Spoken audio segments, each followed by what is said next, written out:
how's it going? My name is Jay and welcome to the channel. Today we're back here in Planet Zoo in Sannikovland. For those of you who are new here, Sannikovland is my current project in Planet Zoo, where we're working on creating this really large modern zoo in this lovely lush tropical environment.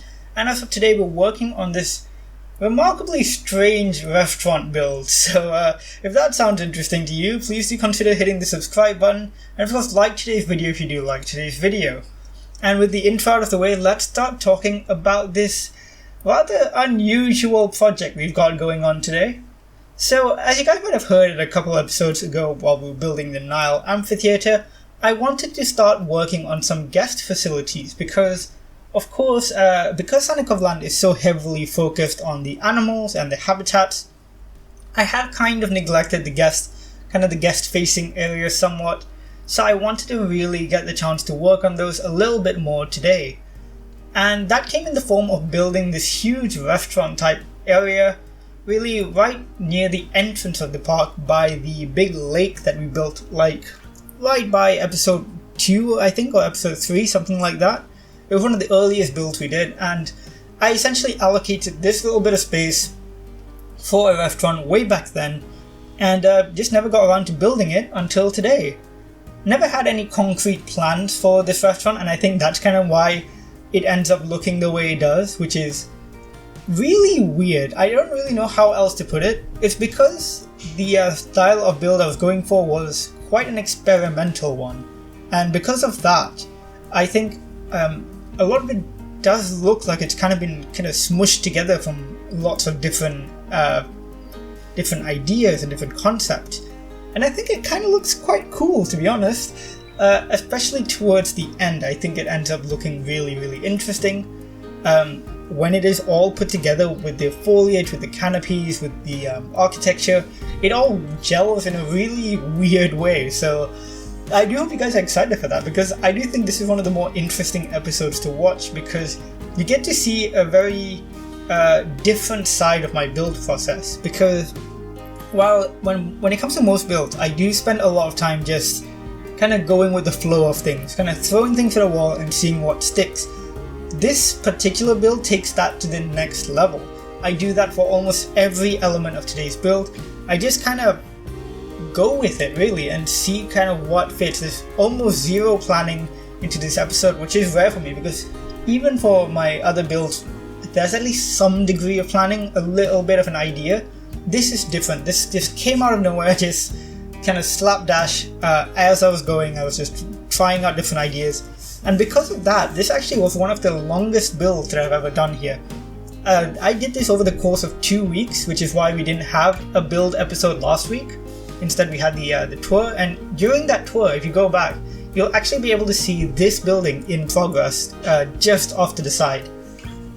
And because it did take quite a while, this time lapse is pretty long, and a lot of stuff is actually been cut out. Just the tedious, busy work and, tidying up the edges and stuff, all that will be off screen. But the major build elements will be on screen, so you can just kind of see what's going on.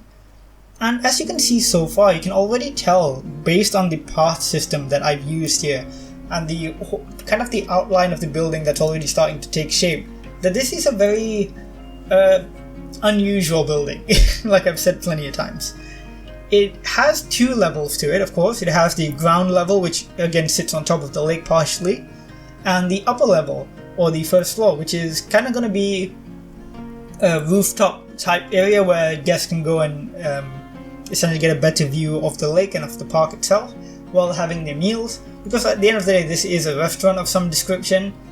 I would imagine it's more like a cafe than a restaurant, but it's big enough to be a restaurant, so why not? And another thing to note is I'm not going to be doing like traditional interior restaurant architecture here. It is going to look more like what you'd see in a food court perhaps. You'll have more of those standard shops that you can go and buy your food from and then bring them to your table, so it'll look more like that. And of course now with the new update that we're going to get next week, we are going to get vending machines, and we're going to get lights that we can turn on and off whenever we want, as opposed to them just turning on at night. So we're gonna have to revisit this restaurant a bit later as well, just to change out the lights. Actually, not change out the lights, but reset the lights so they turn on all the time. and of course introduce some of the vending machines, because it's just cool to have vending machines, so that'll be a lot of fun. Here you can see me just starting to do the wall for the front of the restaurant that faces the lake itself. It is a big sheet of glass here with a slight angle to it, and I'm using these stick pieces, as you can see on screen right now, to kind of break up the monotony of having a straight line of glass as well. And here's the thing though, for a lot of these builds, for about 70% I think, as we go along, not much of it is going to make sense. Like, you're going to watch it and you're going to think, Jay, that doesn't look like it's going to work, like what are you doing? And honestly, I thought that to myself for most of this build. I was just like, what am I doing? Should I just scrap this and start from scratch? And I nearly did a couple times, but I am so glad at the end I didn't, because once I get the final pieces in place, it just comes together brilliantly. And that's kind of my advice for you guys, is that if you're building something and it doesn't look right, I would suggest try just pushing forward, like get it to as close to finish as you can, and many times things will just come together right at the end, like when you least expect them to. So that is my tiny bit of advice for you today. Don't know if that was, something that could be useful to you guys, let me know. But of course that doesn't work all the time. Sometimes it is good to restart a build, but in a lot of cases, sometimes it just takes a bit longer for things to come together, as was the case with this restaurant. Speaking of this restaurant, I would like for you guys to name it, because I don't have a name for it. So if you have an idea for a name for this restaurant, please do leave it down in the comments below. I don't know what the kind of theming of the name would be. Anything is fine, to be honest. Something kind of nature-y themed, something maybe to do with the lakeside or something like that. That would be pretty cool. I did consider naming it the Boathouse, because in my first Planet Zoo series, the restaurant in that zoo in Boomy Reptile Sanctuary was called the Boathouse, and I thought this could be like a spiritual successor, like the Boathouse Mark II. But I don't think the name really fits as much anymore, because it doesn't look as much like a boathouse as that building did. So, a new name would be pretty nice, and I want you guys to name it. So leave it down in the comments, and I'll choose my favorite and let you guys know in the next episode what that ends up being. So that'll be a bit of fun, I think. Now on screen what you're seeing is I'm building a little bit of a fence indoors, so most of the ground floor will be indoors, but at the same time there's going to be these big holes in the floor that essentially just lead directly into the lake below, so guests will be able to see the lake itself from inside the restaurant, which I think is a pretty cool little thing. And there'll be a little fence, of course, so guests won't fall into the lake, and there'll be aquatic foliage and stuff that you'll see in a second. And I think it's a pretty cool element, is to bring the nature indoors a little bit, so I think that looks pretty cool. And I notice in lots of places, like lots of tropical zoos love doing this with guest-facing areas, is to really integrate the nature surrounding it into the building itself. You guys know that I love Singapore Zoo and I've talked about it a billion times. They do that a lot with their restaurants as well, really integrating it with the nature of the surrounding natural environment. And even some other zoos that I've been to in Southeast Asia and in Asia in general do that a lot. And I think it just really helps sell that idea of being at one with nature, which I think is a very, very cool thing.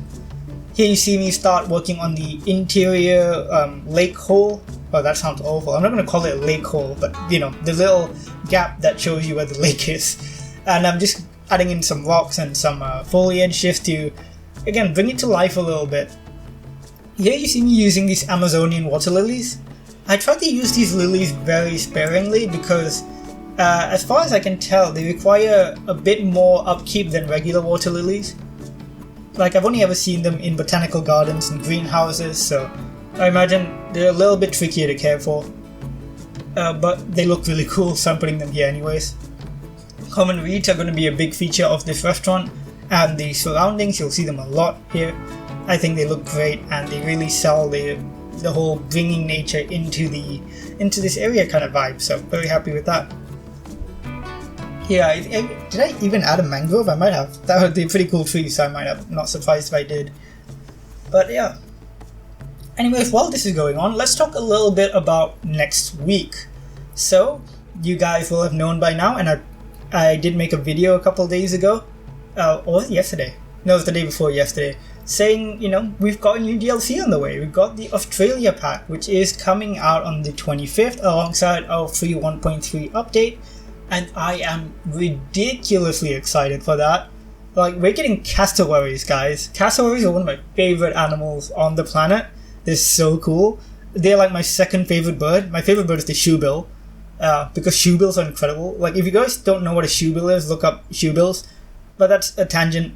I just love shoebills, but I love cassowaries as well, and we are in fact getting cassowaries. They're such cool birds. I think it's going to be quite a lot of fun having them in our parks, and I'm very, very excited to get to work with them.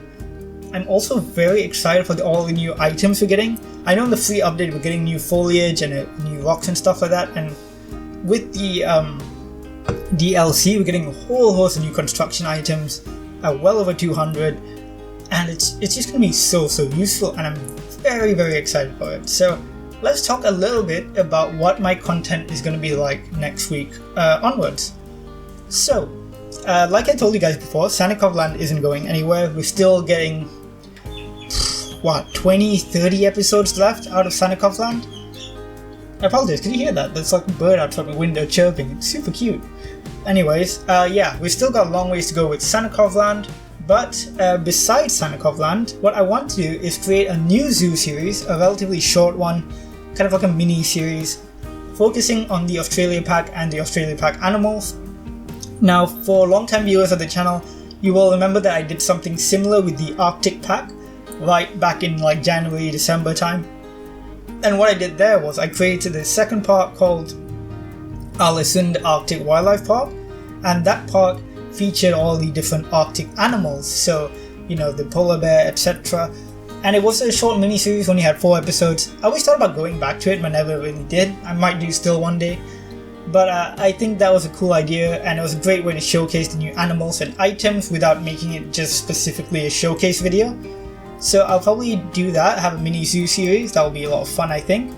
Again, one of those things where I'll be more than happy to take your suggestions for a name. That'll be pretty cool. Chances are I'll name it something like Irwin Zoo or something, because I want to honor Steve Irwin, who was like my hero. And the thing is, if you're playing Planet Zoo, chances are Steve Irwin was probably a childhood hero for you guys too. Like, that man was incredible, an absolute pillar of conservation and wildlife and everything. Just Steve Irwin was the best, and he is dearly missed, and I would love to dedicate like a zoo to him. That would be pretty cool. But the reason I might be hesitant on that is I'm pretty sure a lot of other Planet Zoo content creators will do the same thing, because it's Steve, man. Everyone loves Steve Irwin. He was just the best, and it would be pretty cool.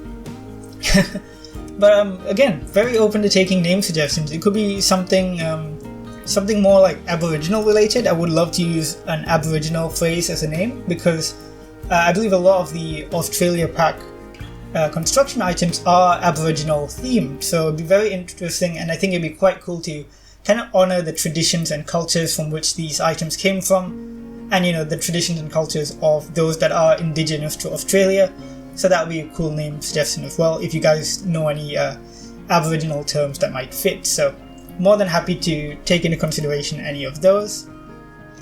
And besides that mini zoo series, which I'm really excited to do, I would like to I'll probably put out a review for the pack itself. So just for any of you guys who are maybe on the fence about buying it or want to know whether it's worth it, I'll do a proper review of it. So that'll maybe hopefully help you guys. And besides that as well, I would like to maybe check out some of the new updates that came with the free update 1.3. Like, there's a new timed scenario, which I don't know if I'll actually do on the channel, just because you guys know I've not had the best history with live gameplay, because my computer can't handle it very well. But it might be quite cool to experience the new, I believe there's a new map in Estonia, which could be really interesting to have a look at, so might do that. And so next week we'll probably have quite a decent bit of content. We might, again with Sannikovland, like I said, it's not stopping, but depending on how much time I have next week, because I'm focusing so much on the Australia pack, we might not have an episode of Sannikovland next week, but we will definitely have new videos from the Australian pack. Anyways, now that I've talked a little bit about that, let's go back to what's going on screen. Here you see me starting to create the fence for the upper floor, just to kind of line the outside to make sure no one falls in. And one thing I did off screen, which you guys might have noticed, is I created a layer of plaster directly underneath this upper layer to cover up the kind of the path curb thingies that end up forming underneath the path, which just kind of look awful. So I made some plaster pieces just to cover them up, and I layered them so they were thick enough to cover it, and essentially create a bit of a false ceiling that looks very nice, well textured, and will end up being a good place for us to mount our lights. I will be doing the lights off screen just because it's a bit tedious to work underneath a structure and doesn't really come up very well on video, but I think it looks pretty cool. Now, you may have noticed on this upper floor, like there's a big square shape cut out in the middle. This is actually a pretty cool thing because I didn't intend for it to initially be a cutout, but because of it I could create this sort of terrace shape with a lot of sticks and then put foliage on it, which I think looks really, really good. So ivy, creepers, a lot of tropical plants like ferns, things that would be climbing plants, and I think it comes out really, really cool. Especially once you see them all kind of in place, and once the rest of the foliage is added. This is going to be a very foliage heavy building, by the way. Mainly because, like I said, I really love the idea of incorporating natural elements into this park, into this building, and just having it be a very nice green space. So I imagine while you're eating here, there'll be plants all around you. You could really, just feel immersed in the greenery around you, and I love that concept. So yeah, here you're going to start seeing me introduce the ivy and stuff in just a second. But first I had to mess around with the fence a bit and just duplicate that as a blueprint so that we could have that curved fence without me having to spend another hour doing that.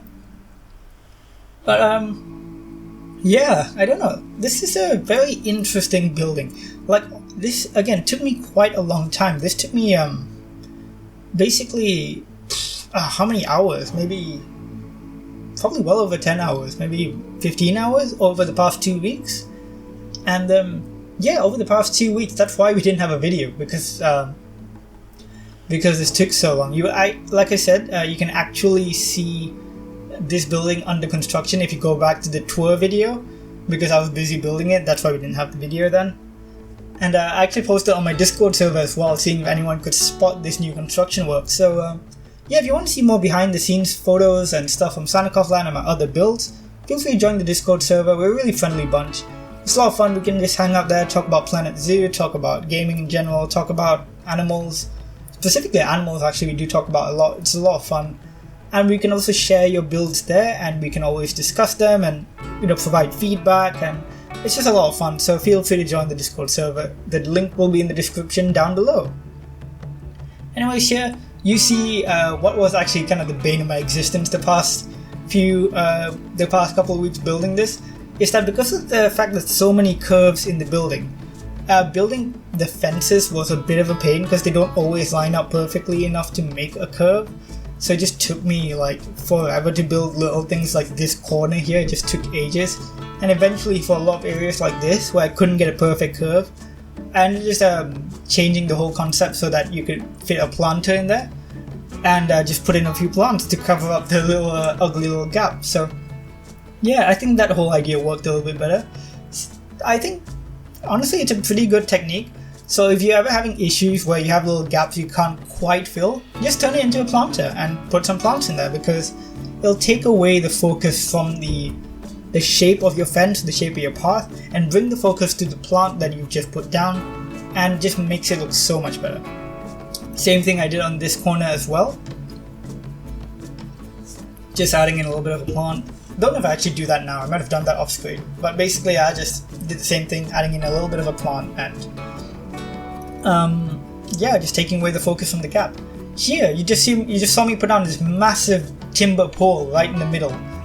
And those of you who have been watching the channel for a while know that I always use these specific poles for a very specific reason.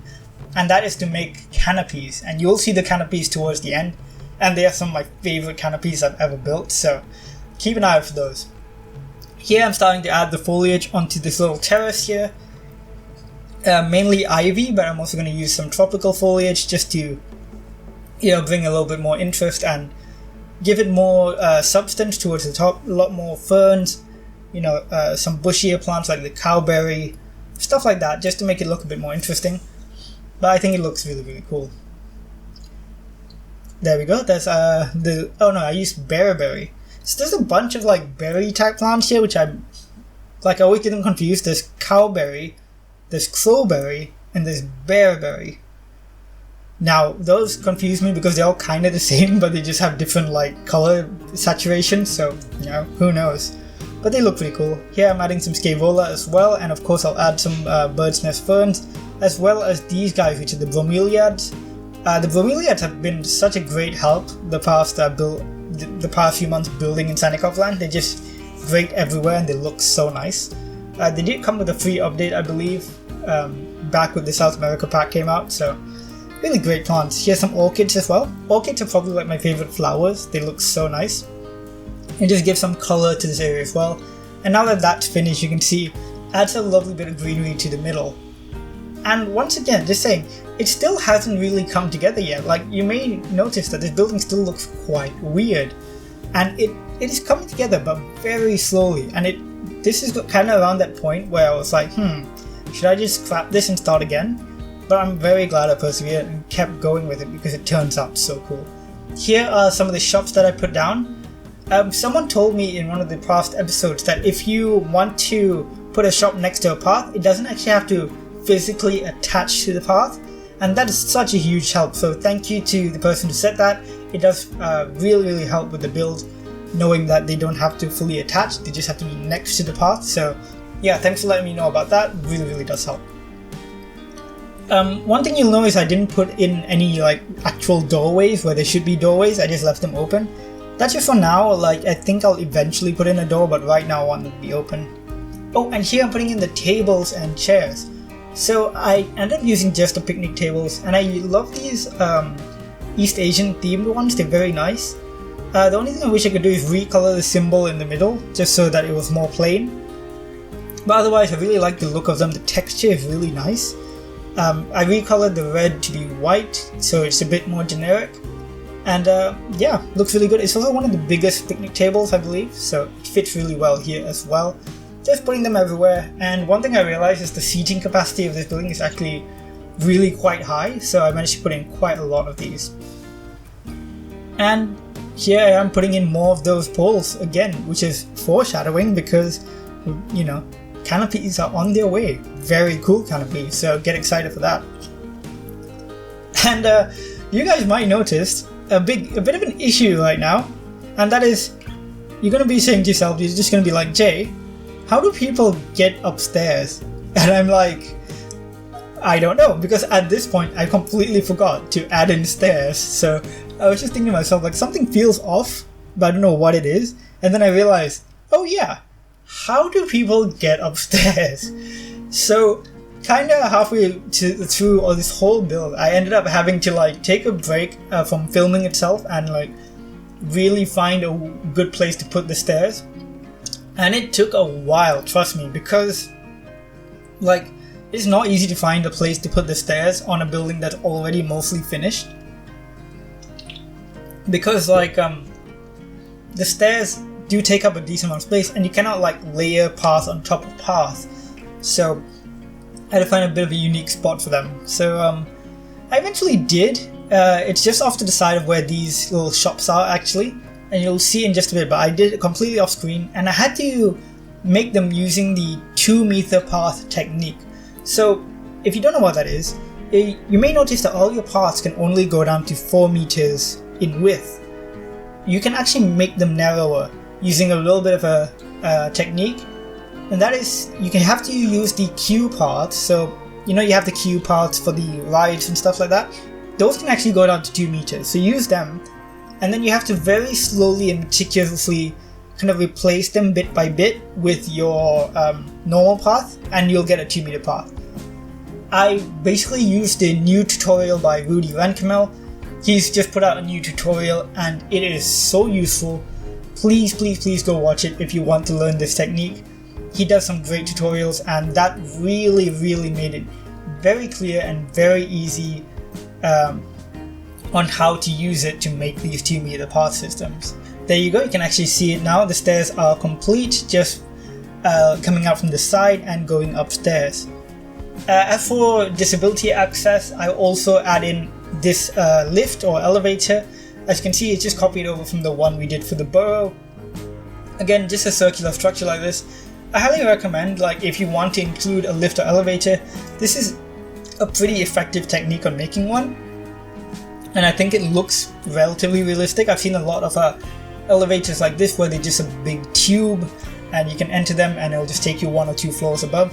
In fact, my old university had something like this for getting us to the underground bus stop. It was just a big, like, cube that just emerged out onto, like, our university square, and you could walk into it and it'll take you downstairs.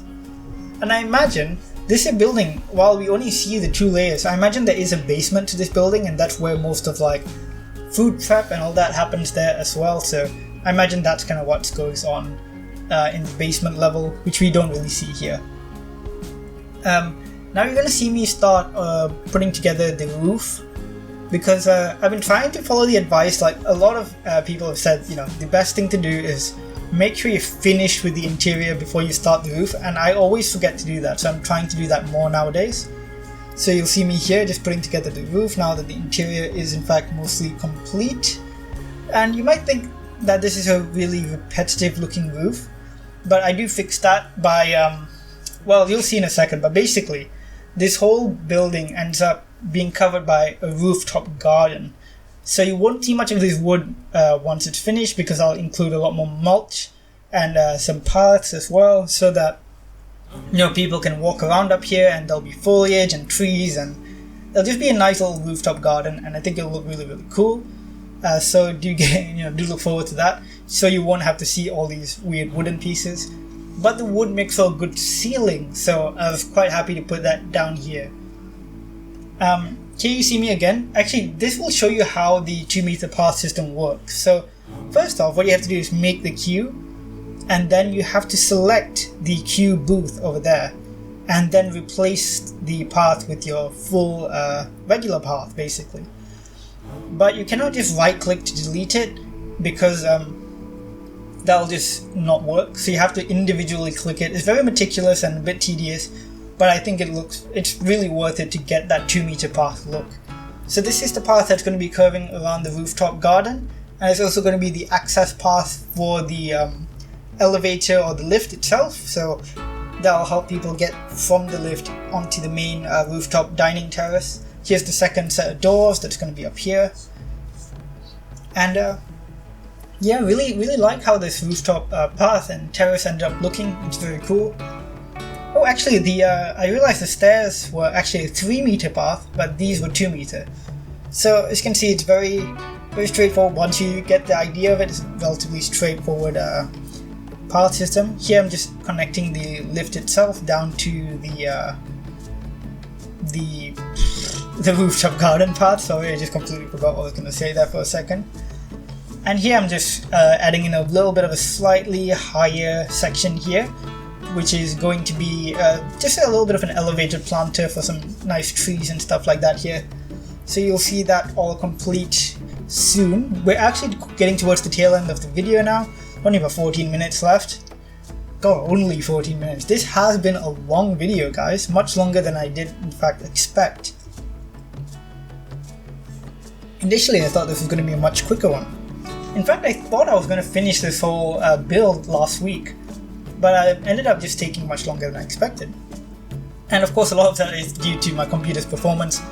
Like I've said many a time, this guy is on this, you know, a little bit towards the lower end of performance nowadays.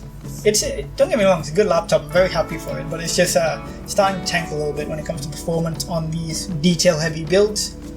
Once again, I am getting a new one maybe in October-ish, so once that happens though, I am maybe going to be interested in starting streaming once I have a new computer later in October. That could be a lot of fun. So I'm hoping to kind of explore that whole world, because I'm not familiar with streaming really, but I think that would be a lot of fun. So yeah, looking forward to that, and hopefully maybe you guys will be interested in seeing some streams as well. Here I'm just working on that path system a little bit, and here I'm going to add in a little bit of a decoration element up here using these temple stone pieces from the South America pack. I think they work really well as kind of like garden stones. I think they look quite nice, and you're going to see me use them quite a lot up here in the rooftop garden, so quite happy with how they end up looking. In a second you're going to see me start putting down the mulch as well. In fact, I think it should be right now, if I'm not mistaken. Oh, it turns out I was mistaken. But here's something really cool actually. If you just saw a second ago when I went to the underside of the roof, something really cool is that the path that I put down actually created a kind of cool design on the underside, completely unintentional. But it looks really cool. It's got this curved, swirly pattern on the inside of the ceiling, which was, again, completely unintentional, but it looks great. So I thought, you know what, I'm going to make use of that, and the second kind of gap in between the paths, next to where the elevator is, I'm going to cut out the wooden parts of that and put in some glass, so people on the rooftop garden can look down into the restaurant. So I'll do that in a second, and you'll see that that turns out pretty cool as well. Here I'm just putting on some mulch around the elevator area, just making it a bit more elevated, so that it's just got a bit more height to it, a bit more interest. And putting down bamboo. This build is going to be a bamboo heavy build, so a lot of bamboo later on as well. I think bamboo is the foliage that most lends towards modern structures. Like really modern buildings really benefit from having bamboo surrounding them, and of course lots of bracken. I don't use bracken as much as I used to. I used to love using the bracken ferns like all the time back in my previous two builds, Booming Reptile Sanctuary and Untitled Arctic Wildlife Park. I haven't used it as much in this park, but I'm using it here, and it just reminds me why I love using it. It's just such a great plant. It looks so good. It covers a lot of area really fast. Just excellent. Use bracken as much as you want, guys. It's such a good plant. And here you see me toying around with opening up that area and putting in a little window so people can look into the restaurant itself. Here I put in some fencing, but I get rid of it eventually. There we go. Here I am cutting it out, and then of course I have to just curve it around slightly just so we can get a better look. And because of this swirly pattern that is created, and I want to maintain the swirly pattern, I have to essentially build upside down, which was really tricky, but it worked eventually. But wow, it was tricky to work upside down like this. So this might be a very interesting portion of the video to watch. I'm not sure whether it'll make you nauseous. It might. I think it looks pretty cool, and it was absolutely worth it to maintain the swirly pattern, because the swirly pattern is so cool, and it will make a great place to put lights in eventually, I think. Again, I'll put in the lights off screen, but that'll be a very cool place to put them, because hopefully it will light up the swirly pattern as well, and it'll just look really cool. So yeah, very, very pleased with how that turned out. Some of it I had to use non-gridded pieces because the gridded pieces just weren't working well enough for the areas, like that. And now you're just going to see me introduce the glass pieces, just this normal, glass gridded pieces here, nothing too fancy, and it looks really cool. I'm very glad with how this turned out. It just looks like guests can just literally walk over the glass and look underneath, and it's quite interesting. Here of course I'm adding in the mulch for the garden portion of the rooftop garden. I wanted to make it like a swirly pattern, kind of emulating the path itself, but at the same time branching off into its own thing. And you'll see this repeated for basically the whole roof, even the parts closer to the lake itself later on. And I think it turns out looking pretty cool, especially once the foliage is in. It looks really, really nice. Of course, you gotta fill in the inside of it. Of course, I just used the circular mulch pieces because they're very easy to manipulate and get into the right position. Honestly, mulch is such a great piece in the game. It just allows you to bring more natural elements into any sort of building structure. So yeah, use mulch, guys. It's a great piece. There are going to be some areas of the roof which I leave blank for now. And the reason I'm leaving them blank for now is because I would like to go back in later while I record the cinematics, which I haven't done yet, and add in some of the traditional rooftop items I've been using, like, you know, air conditioning units and little extractor fans and stuff like that, just to, again, add into the realism a little bit more.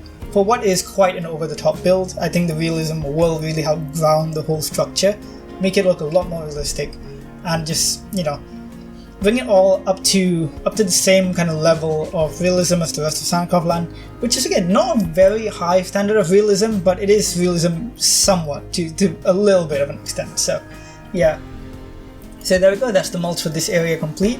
I will be doing a similar thing for the front section. Not sure if that is actually part of the video, you might see it later, you might not, but basically I do it there as well. Just so the whole of this rooftop area does feel like a garden, and it'll be pretty cool, I think. Yeah, actually, there you go, you just see me, well, I did it off screen so you didn't actually see me do it, but here I am putting in the foliage along wherever I've introduced the mulch. You can see there's a hole in the ceiling there actually that leads down into the hole in the bottom floor that leads into the lake, and I'm not sure if I'll do anything with that besides the foliage. I might put in a tiny waterfall, but I don't know. I think I'm already going a little bit too overboard, so I might leave that. Here, of course, more bracken ferns, a lot of bramble, more of the bearberry bushes as well. Just lots of greenery to really just make it pop, you know? The greenery against this wood, against the girders, all the colours just work so well together. I'm really pleased with how it all looks. And this is around when it starts to come together. And if you notice, actually, between this part and the last part, I actually did the rooftop section of the part facing the lake, completely redid that. You can just about see it now. That I did off screen because it took a lot of work and a lot of fiddling around. But yeah, you'll see it properly in the cinematics, but I redid that whole area completely. Here is one of the elevated areas. Did I add a tree here? Yes, I did. I will introduce a strangler fig. Standard tree looks really nice. And here's my favorite part. This completely transforms the build and makes it look incredible. We are about to introduce the canopies. And you guys know how I love my canopies. So I'm going to be using a white canopy for this building. And it did take a little bit of effort and a little bit of tinkering around with the canopy structures, but honestly, it was so worth it. It really looks like next level. I am so pleased. So here we go. I'm just starting off with the big canopy in the middle. They're not all going to be connected, but they are going to be very close to each other. I think 2 or 3 of them will be connected. I didn't want all of them to be, but just having the few of them. So of course with the big one, just using that central mud piece as a gridded item to make sure that all of it's aligned, and then selecting everything, duplicating it, and bam, we've got our first canopy.